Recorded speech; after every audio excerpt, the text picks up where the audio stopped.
رمضان المبارک کا پہلا جمعہ الحمدللہ اللہ رب العزت نے مجھ کو اور آپ کو اپنی زندگی میں ایک دفعہ پھر عطا فرمایا ہے۔ رمضان المبارک کی بابرکت ساعتیں، رمضان المبارک کی ہر ساعت بڑی ہی قیمتی ہے۔ اللہ تعالیٰ مجھ کو اور آپ کو رمضان المبارک کی ان بابرکت ساعتوں سے مستفید ہونے کی توفیق عطا فرمائے۔ حضرت عائشہ صدیقہ رضی اللہ تعالیٰ عنہا فرماتی ہیں کہ جب رمضان آتا تھا تو سرکار دو عالم صلی اللہ علیہ وسلم کے چہرہ انور کا رنگ بدل جایا کرتا تھا۔ فرماتی ہے کہ عبادات میں اضافہ ہو جاتا تھا۔ فرماتی ہے کہ دعاؤں میں آپ صلی اللہ علیہ وسلم کی دل کی رقت بڑھ جایا کرتی تھی۔ فرماتی ہے دعائیں طویل ہو جاتی تھی۔ اللہ اکبر، نمازیں سجود لمبے ہو جایا کرتے تھے۔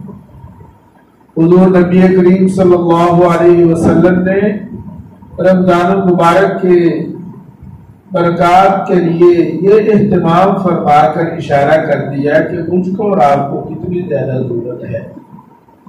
اور میرے عزیز و دوستو، اللہ رب العزت کی طرف سے رمضان کے اہتمام میں جہنمیوں کو آزاد کرنا، جنت کے دروازے کھولنا، باب الریان کھل چکا ہے۔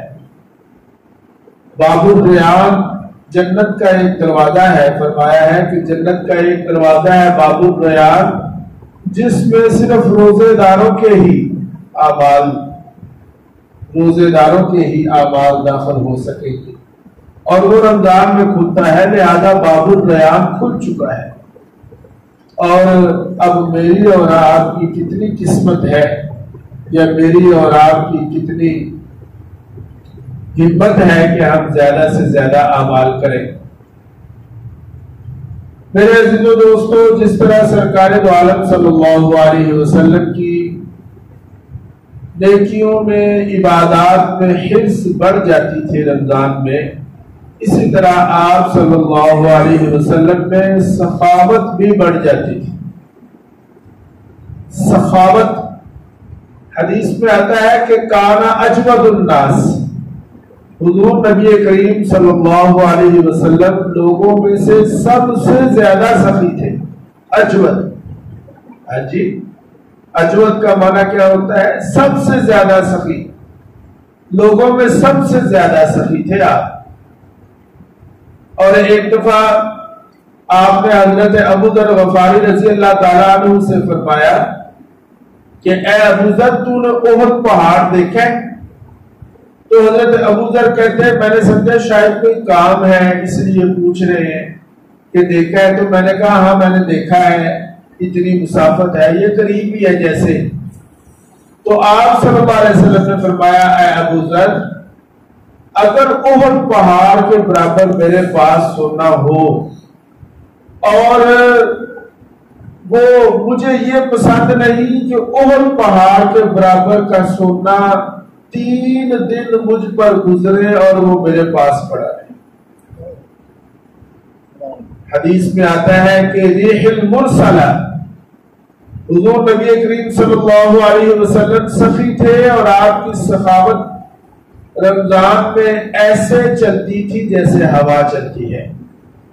بھائی عزیز و دوستو توجہ فرما لیں، ریح المرسلہ جیسے ہوا چلتی ہے، جیسے ہوا ہر شخص پر پہنچتی ہے، بلکہ جب ہوا چل رہی ہوتی ہے تو اس سے انسان، جانور اور کیڑے مکوڑے بھی فائدہ حاصل کر رہے ہوتے ہیں۔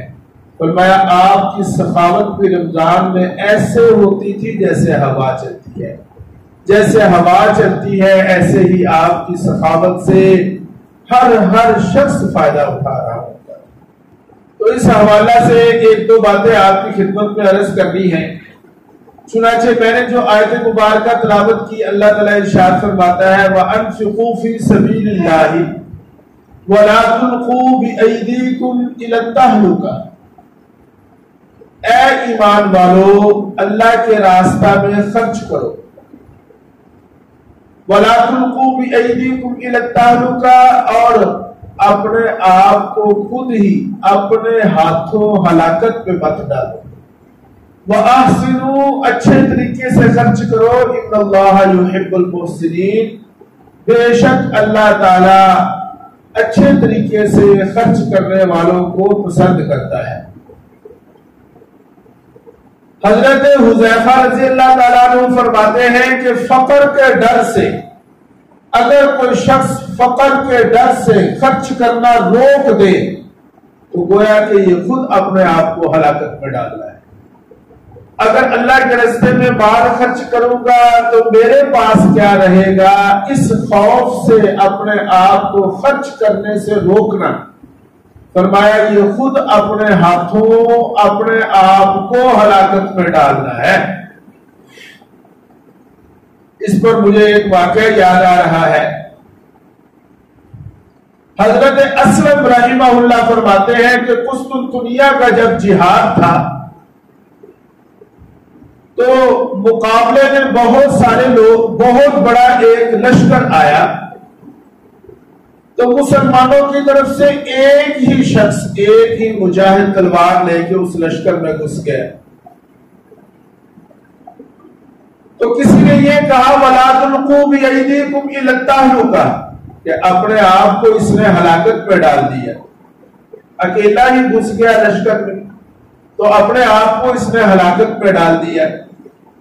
تو وہاں پر حضرت ابو ایوب انصاری رضی اللہ تعالیٰ عنہ، جو جلیل القدر صحابہ میں سے ہیں اور میزبان رسول ہیں صلی اللہ علیہ وسلم، وہ بھی وہاں پر موجود تھے. تو انہوں نے کہا نہیں، یہ جو آیت تم پڑھ رہے ہو یہ اس موقع پر نازل نہیں ہوئی، بلکہ بات یہ ہے کہ یہ آیت، یعنی اللہ نے یہ جو فرمایا کہ اپنے آپ کو خود اپنے ہاتھوں ہلاکت میں نہ ڈالو، یہ ہمارے انصار کے بارے میں نازل ہوئی تھی.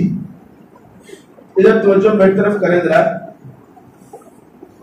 یہ ہمارے بارے میں نازل ہوئی تھی، انصار کے بارے میں. ہوا یوں کہ جب اسلام کو فروغ ملا اور مسلمانوں کے حامی بڑھتے گئے، فتوحات ہوتی گئی، تو ہمارے انصار کے دلوں میں چپکے چپکے یہ بات آئی کہ کیوں نہ ذرا اب ہم اپنی کھیتی باڑی کی بھی فکر کریں.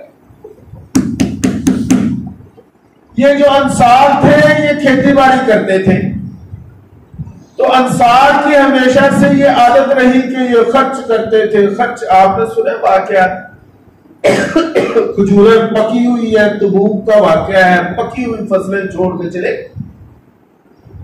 بڑا بڑا خرچ کیا. تو کہتے ہیں جب اسلام کو فروغ ملا اور مسلمانوں کے حامی بڑھتے گئے تو پھر ہمارے دل میں یہ آیا، انصار کے دل میں چپکے چپکے، یعنی خود ہی ہمارے دل میں یہ آنا شروع ہو گیا کہ یار کب سے ہم نے کاروبار کی کبھی کوئی فکر نہیں کی، کھیتی باڑی کی کوئی فکر نہیں کی، چلو اب الحمدللہ کچھ سہولت ہو گئی ہے تو تھوڑا سا کاروبار کی بھی فکر کر. بات سمجھ آ رہی ہے؟ بولے ذرا. آ رہی ہے. یعنی اے انصار، تم نے جب سے آپ ہجرت کر کے مدینہ آئے ہیں کاروبار کو پس پشت ڈالا ہوا ہے، دکان کی طرف دھیان نہیں ہے، کاروبار کی طرف توجہ نہیں ہے، کھیتی باڑی کی پرواہ کوئی نہیں. اور کب سے ایسا ہے، لیکن اس وقت تو چلو ضرورت تھی، نئے نئے لوگ، اب تو مسلمان زیادہ ہو گئے، اب تو ماشاءاللہ اسلام کو اللہ نے ترقی دے دی ہے، اب تم ذرا اپنا ہاتھ روک لو اور کاروبار کی کھیتی باڑی کی فکر کر لو، جیسے ہمارے دل میں آتا ہے. چنانچہ فرماتے ہیں جب انصار کے دل میں یہ بات آئی، چپکے چپکے یہ بات آئی، تو اللہ تو دلوں کو جانتا ہے، تو پھر اللہ نے یہ آیت نازل کی کہ اے انصار خرچ کرتے رہو، اس لیے کہ تم جو خرچ کرنا روک دو گے نا، تم سمجھتے ہو کہ ذرا خرچ کرنا روک دیں، ذرا اللہ کے راستے میں مال کا تو خرچ کریں، تھوڑا سا جمع کر لیں، بچوں کی فکر کر لیں. جیسے ہم کہتے ہیں کہ کوئی مال جمع کر لے، کوئی بچوں کے لیے کوئی مکان بنا لے، کوئی ان کے لیے رہائش بنا لے، اسی وقت کام آ جائے گا۔ تم یہ جو سوچتے ہو نا کہ تم مال نہ خرچ کرو اور تھوڑی سی سیونگ کر لو، تو فرمایا کہ یاد رکھنا یہ سوچ کر تم اپنے آپ کو خود اپنے ہاتھوں ہلاکت میں ڈال دے۔ لا الہ الا اللہ۔ چنانچہ فرماتے ہیں کہ یہ آیت جب نازل ہوئی تب ہماری آنکھیں کھلی کہ نہیں، خرچ کرنے سے کم نہیں ہوتا، خرچ کرنے سے کم نہیں ہوتا، بلکہ خرچ کرنے سے بڑھے گا۔ اللہ تعالیٰ قرآن مجید میں ارشاد فرماتا ہے من الذی یقرض اللہ قرضا حسنا، لا الہ الا اللہ۔ حضرت عبداللہ ابن مسعود رضی اللہ تعالیٰ عنہ فرماتے ہیں جب یہ آیت مبارکہ نازل ہوئی، اللہ کی طرف سے حکم آ گیا کہ اللہ کہتا ہے کہ من الذی یقرض اللہ قرضا حسنا، کون ہے جو اللہ کو قرض دے گا، کون ہے جو اللہ کو قرض دے گا، فَيُضَاعِفَهُ أَضْعَافًا كَثِيرًا، اللہ تعالیٰ پھر اسے ڈبل کر کے، زیادہ کر کے، مضاعف کر کے لوٹائے گا۔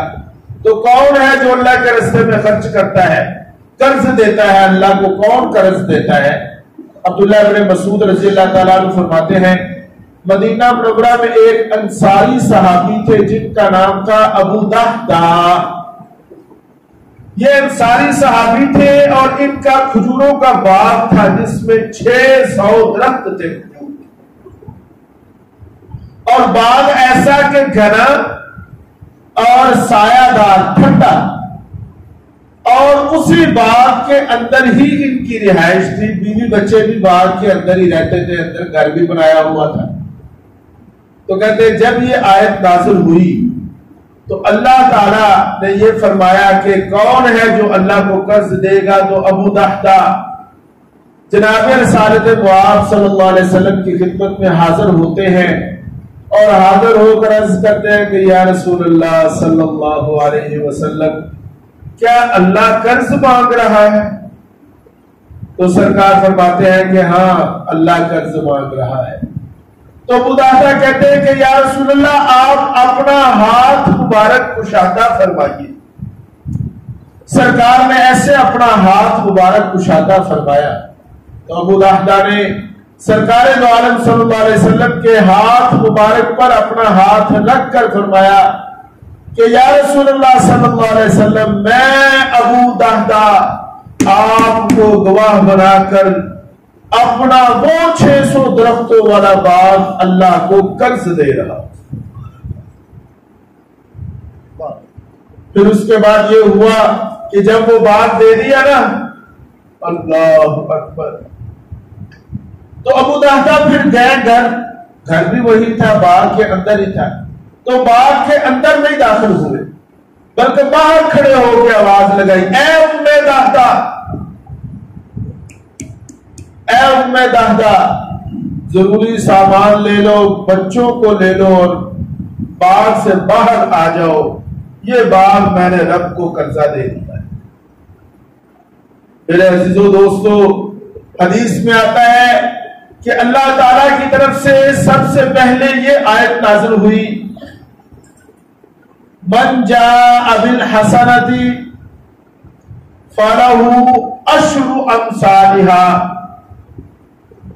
جب یہ آیت نازل ہوئی کہ جو بندہ ایک نیکی کرے گا اللہ تعالیٰ اسے 10 کے برابر اجر عطا فرمائے، آیت نازل ہوئی۔ حدیث میں آتا ہے کہ سرکار دو عالم صلی اللہ علیہ وسلم نے اللہ کے دربار میں یہ دعا مانگنا شروع کر دی کہ اے اللہ میری امت کے اجر اور ثواب میں اور اضافہ فرما۔ 10 کا وعدہ ہوا نا، ایک پر کتنا وعدہ ہوا؟ 10 کا۔ اب یہ دعا مانگی جا رہی ہے اللہ امت کے اجر اور ثواب میں اور اضافہ فرما۔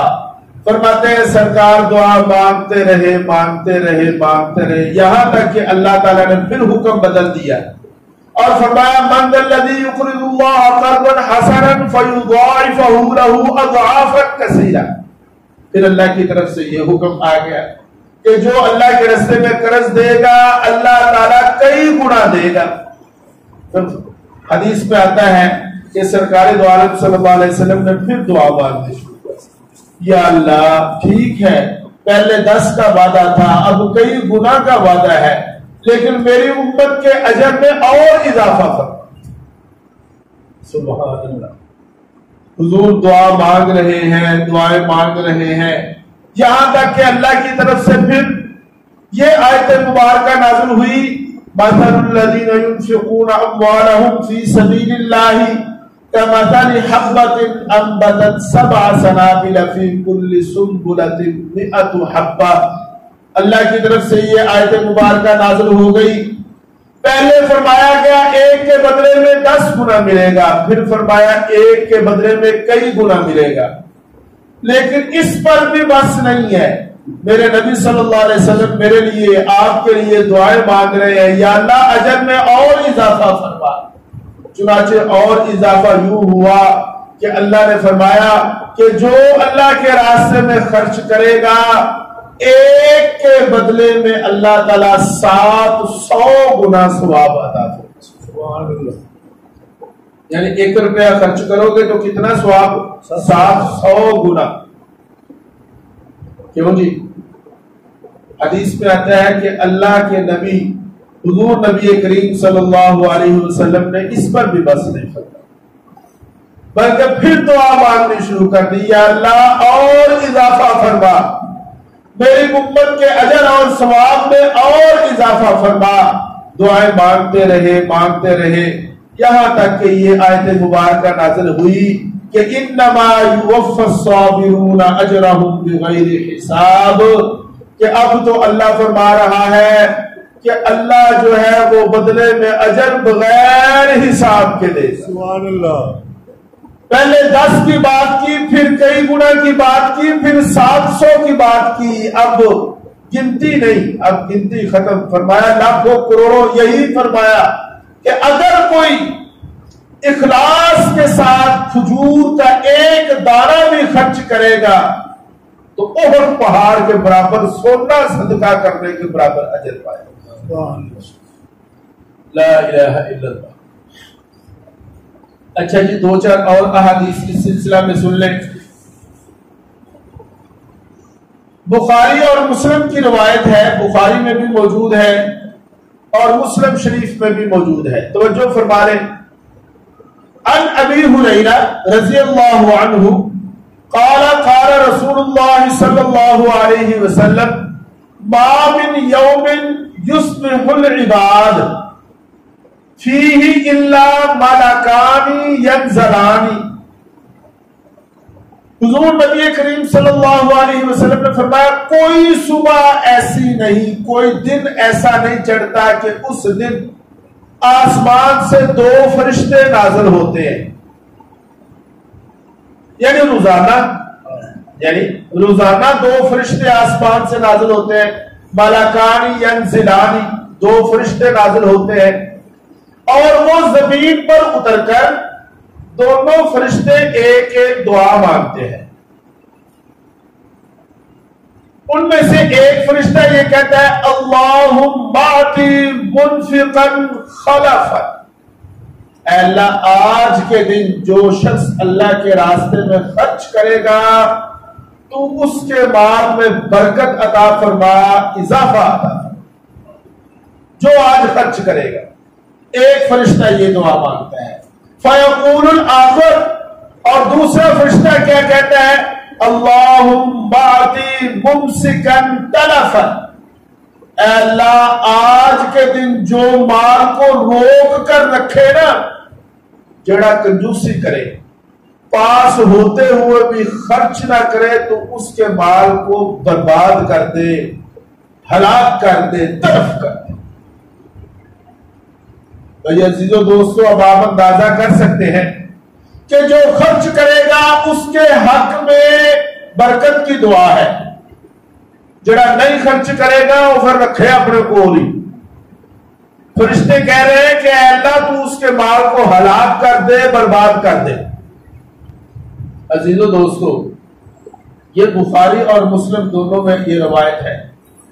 اب بات یہ ہے کہ ایک کام تو ہونا ہی ہونا ہے، خرچ کریں گے تو برکت آئے گی، ہوتے ہوئے بھی خرچ نہیں کریں گے، اللہ کے راستے میں مال کو روک کر رکھیں گے، خرچ نہیں کریں گے تو ہلاکت آئے گی، یہ تو ہوگا۔ کیوں جی؟ یہ تو ہوگا۔ اب آپ حضرات توجہ کر لیں ذرا میری طرف، میں آپ کو سمجھا دوں کہ یہ بربادی ہے کیا۔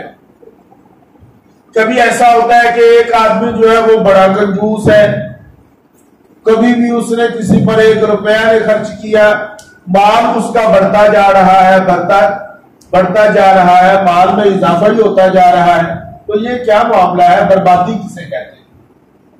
تو جو فرمائے یہ جو فرشتے کی طرف سے دعا ہے کہ ممسکن تلفن، بربادی آئے گی، جو ہوتے ہوئے خرچ نہیں کرے گا اس پر بربادی تو آئے گی، لیکن علامہ ابن حجر رحمہ اللہ نے فرمایا اس کی 4 صورتیں۔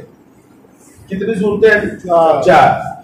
نمبر 1، یا تو ایسا ہوگا کہ بعینی ہی مال تلف ہو جائے، چنانچہ ایسے بھی ہوتا ہے، رات کو بادشاہ ہوتے ہیں، صبح فقیر ہوتے ہیں، بعینی ہی مال تلف ہو جی، ہاں جی، کوئی نقصان ہو گیا، لاس ہو گیا، اچھا خاصا جو تھا لیکن ریٹ گر گیا، یا کوئی بھی ایسی صورت، یعنی بعینی ہی مال، ایک تو بربادی کی یہ صورت ہے۔ فرمایا بربادی کی دوسری صورت یہ ہے کہ صاحب مال ہی گزر گیا۔ کیوں جی؟ اب کارا کوٹھیاں کارے واسطے بنائیاں؟ اپنے واسطے، جب خود ہی نہیں رہے تو یہ بھی تو مال کی ہلاکت ہے نا، بربادی ہے نا، بولو یار۔ ٹھیک ہے، اچھا جی۔ تیسری صورت فرمایا، تیسری صورت یہ ہے کہ نیک اعمال ضائع ہو جاتے ہیں، نیک اعمال، یہ بھی بربادی کی صورت ہے۔ یہ جو فرمایا کہ ممسکن تلفن، جو ممسک ہے اس کو مال کو ہلاک کر دے، اس کی تیسری صورت یہ ہے کہ نیک اعمال ضائع ہو جاتے ہیں،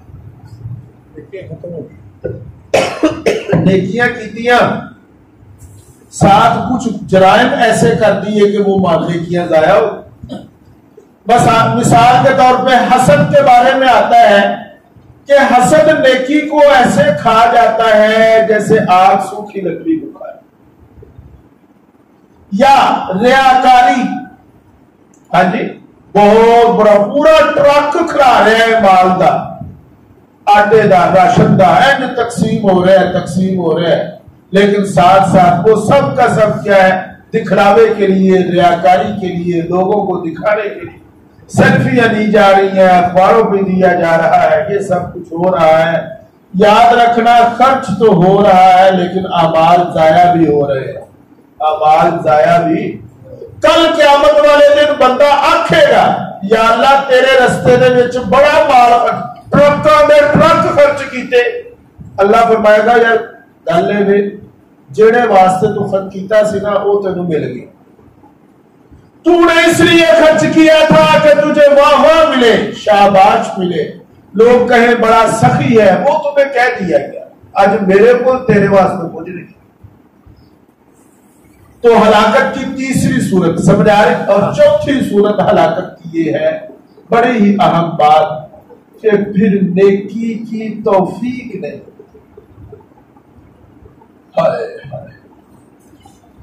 پھر نیکی کی، یعنی پھر دنیا کے کاموں میں ایسے لگ جاتے ہیں، مگن ہو جاتے ہیں کہ نمازوں کے لیے، نیکی کے لیے پھر وقت نہیں۔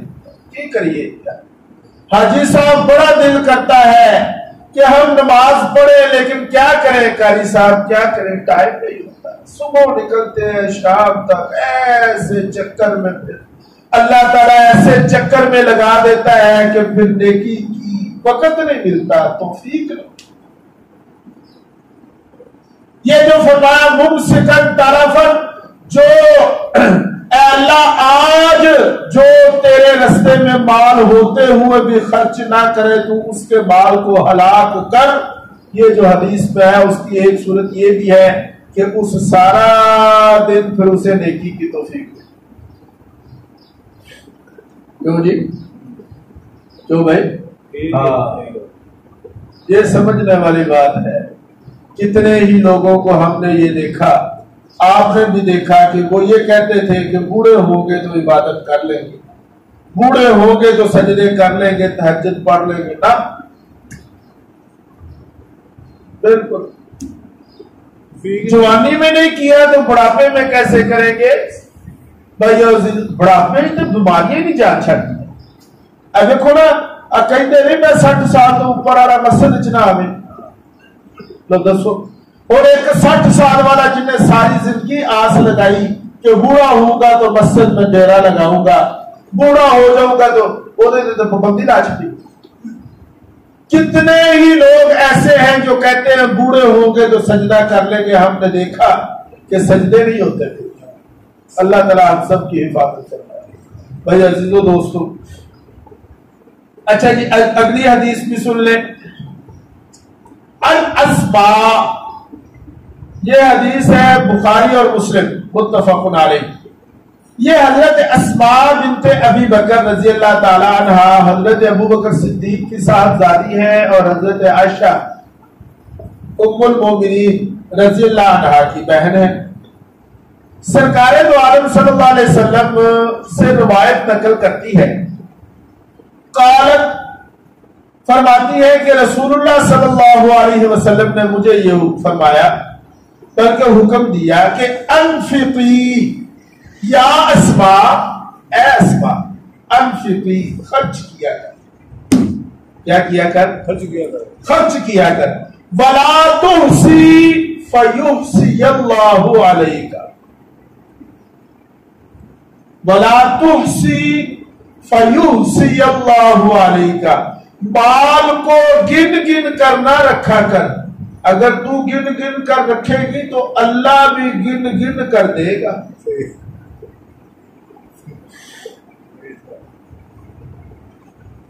آج میرے پاس اتنے ہو گئے، کل اتنے ہو گئے، آج اتنے ہیں کل اتنے کروں گا.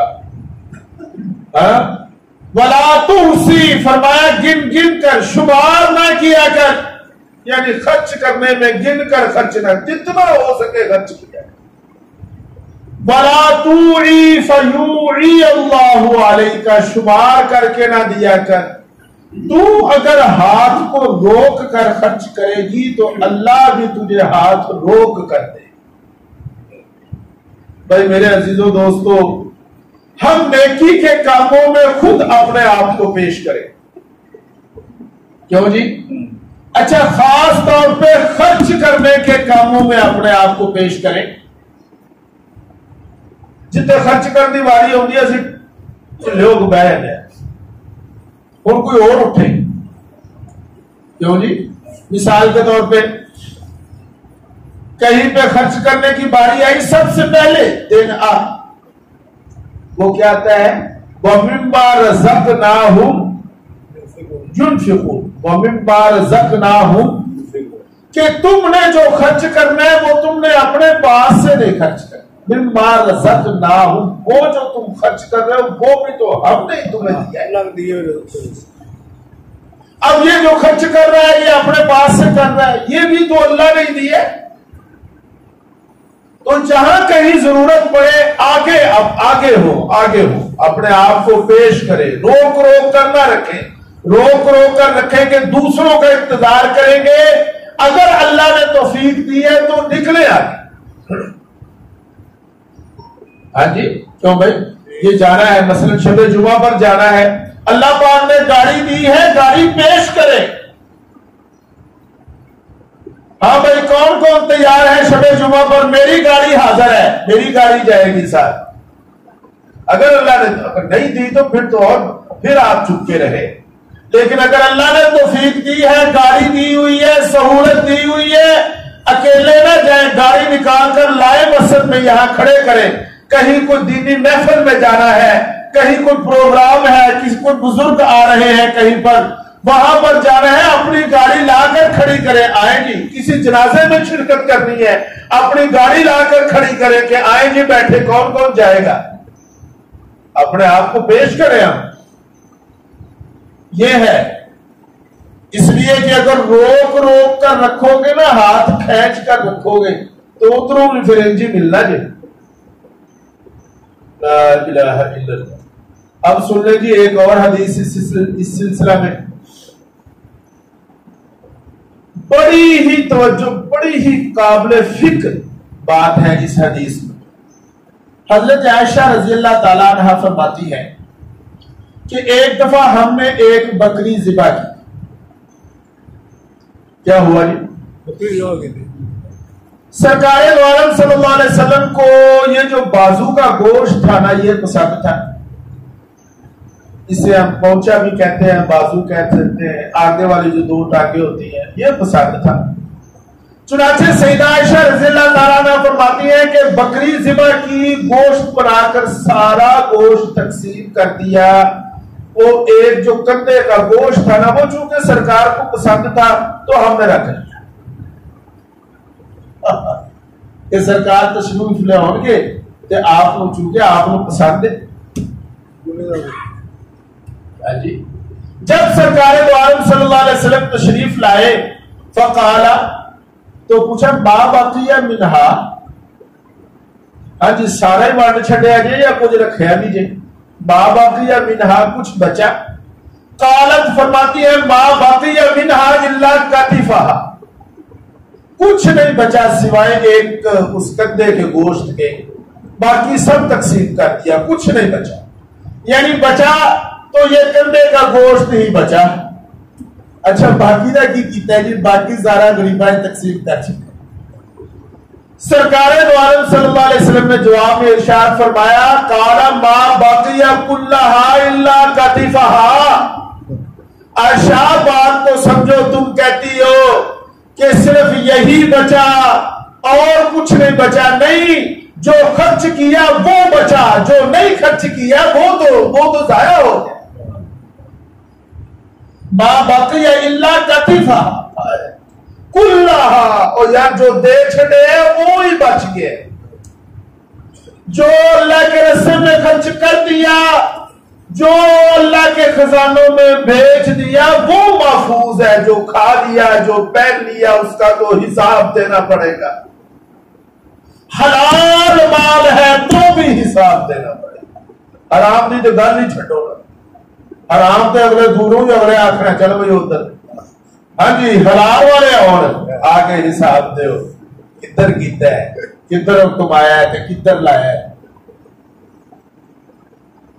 ایسے نہیں فرمایا عائشہ نہیں, وہ جو تم نے خرچ کیا نا وہی بچا ہے, وہی کام آئے گا. یہ جو رکھ لیا کھانے کے لیے یہ تو کھا لیا.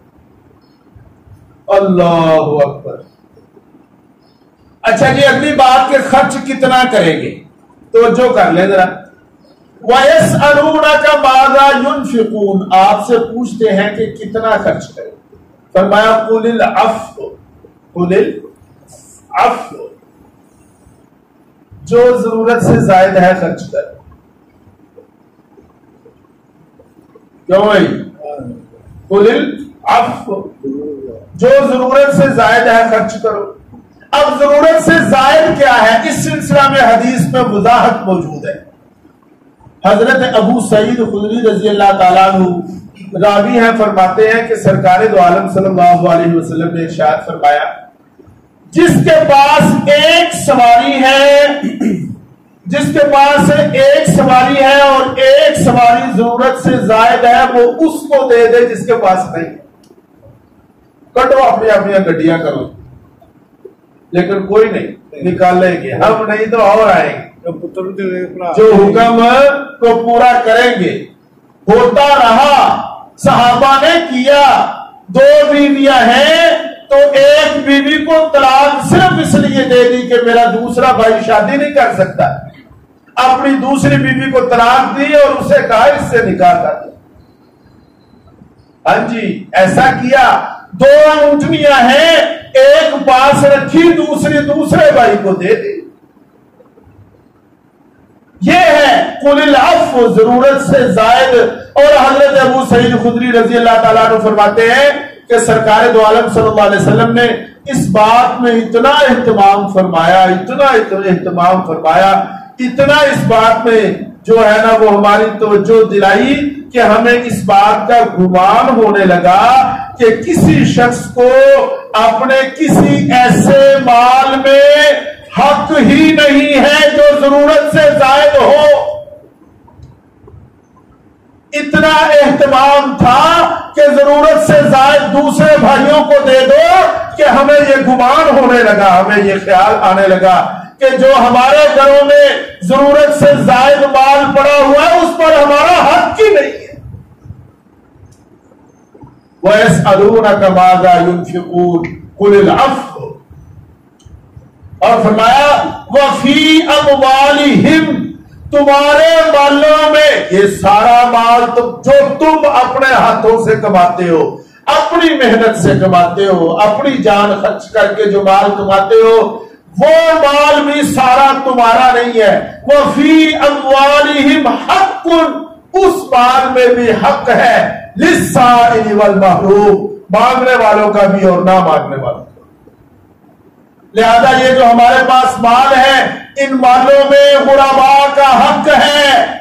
اور جس طرح نمازی نماز کے وقت مسجد ڈھونڈتا ہے، اسی طرح مالدار اور اغنیاء کو غرباء ڈھونڈ کر دینے چاہیے. حدیث میں آتا ہے کل قیامت والے دن اللہ فرمائے گا اے غرباء امت محمدیہ پورے میدان محشر میں پھیل جاؤ. میں نے اور حدیث میں آتا ہے کہ اللہ تعالیٰ ان غریبوں کے سامنے ایسے معذرت کرے گا جیسے ایک بندہ دوسرے بندے سے معذرت کرتا ہے. اور اللہ فرمائے گا کہ میں نے تمہیں نہیں دیا، اس لیے نہیں دیا کہ میرے پاس کم تھا، بلکہ اس لیے نہیں دیا کہ آج میں نے تمہیں اجر بہت زیادہ دینا ہے. اور پھر فرمایا جائے گا کہ اے غرباء پورے میدان محشر میں پھیل جاؤ. جس نے کبھی تمہیں ایک گھونٹ پانی پلایا ہو، جس نے کبھی تمہیں ایک لقمہ کھانے کا کھلایا ہو، یا جس نے کبھی تمہیں ایک وقت کا لباس پہنایا ہو، اس کا ہاتھ پکڑو اور اسے جنت میں لے جاؤ. تب پتا چلے گا کہ ان غرباء کی کیا قدر و قیمت ہے. اللہ کے راستے میں بھائی عزیزو دوستو، یہ رمضان کا مہینہ ہے، خرچ کرنے سے نہ رکے. تو انشاءاللہ کوشش کریں گے نا جس کے پاس جتنی گنجائش ہے وہ کرے. اور اس میں ہمارے مساجد اور ہمارے مدارس کو بھی یاد رکھیں. یہ پورے ملک میں جو مدارس ہیں، جگہ جگہ دینی مکاتب ہیں، ان کو بھی یاد رکھیں، اس لیے کہ طلباء وہاں پر پڑھتے ہیں، دین کو پڑھتے ہیں، علم حاصل کرتے ہیں. حضرت شاہ ولی اللہ محدث دہلوی رحمہ اللہ فرماتے ہیں کہ دینی مدارس پر، دینی مکاتب پر ایک کوڑی خرچ کرنا اور جگہ کروڑوں خرچ کرنے سے افضل ہے. اللہ تعالیٰ